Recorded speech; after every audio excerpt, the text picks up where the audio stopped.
正前方是铁线桥，铁线桥右边左边的是通济宫，通济宫哦，妈祖庙，还有古迹哦，旧的通济宫在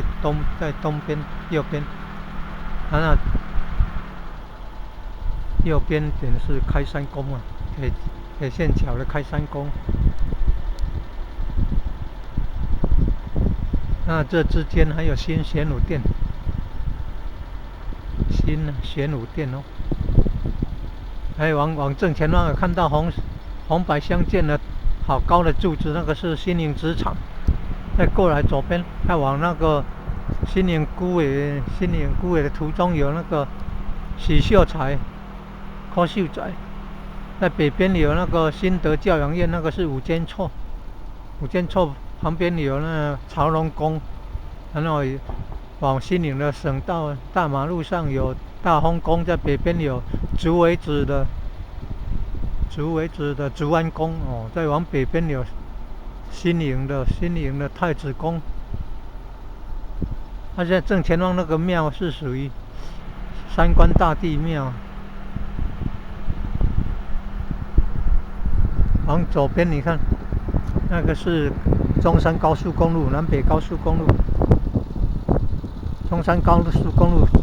哦，经过那个集水溪的桥，集水溪的大桥。那左边有那个姑爷庄，姑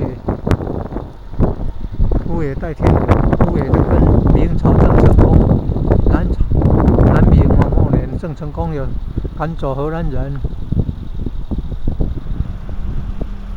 1662年赶走荷兰人。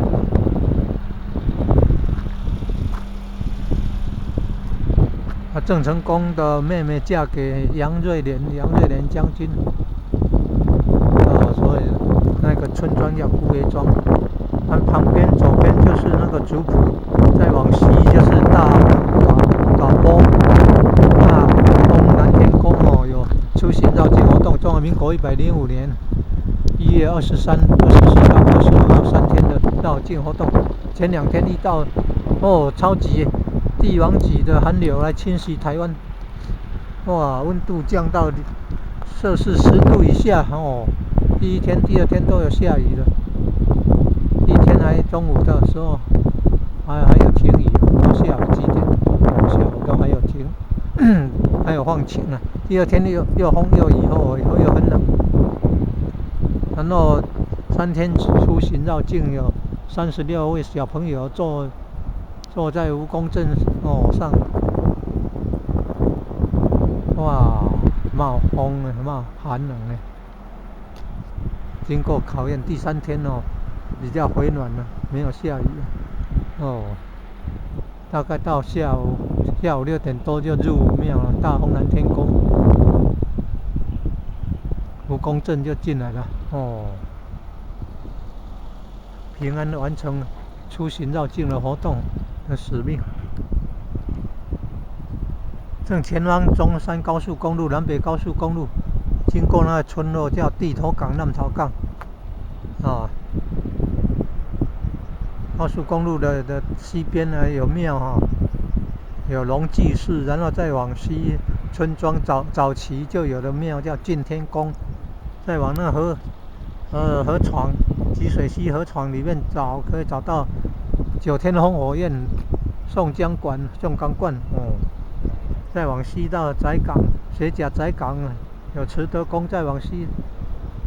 到南昆生的代天湖，再往西王爷港，再往西出海，然后在集水溪从那个东边接到白水溪上沿是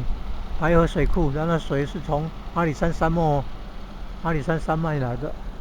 阿里山山脉再往东好高的那个是中央山脉然后集水溪到那个北门乡那边入海，在南边那里是下营乡